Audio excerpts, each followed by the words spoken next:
Hello' everyone, মই শবনম আপোনালোকক মোৰ অন্য এটা ভিডিঅ'লৈ স্বাগতম জনাইছোঁ।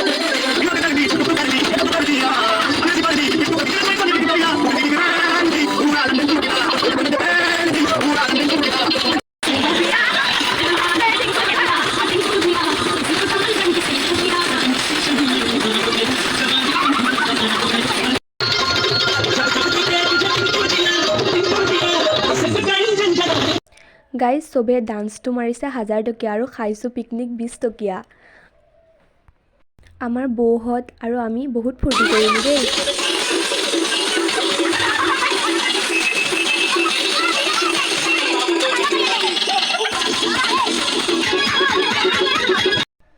গাইজ, ইমানখিনিলৈকে মই ভিডিঅ' কৰিলোঁ, কিন্তু যেতিয়া আমি ভাত খাইছোঁ তেতিয়া মই ভিডিঅ' কৰিবলৈ পাহৰিলোঁ।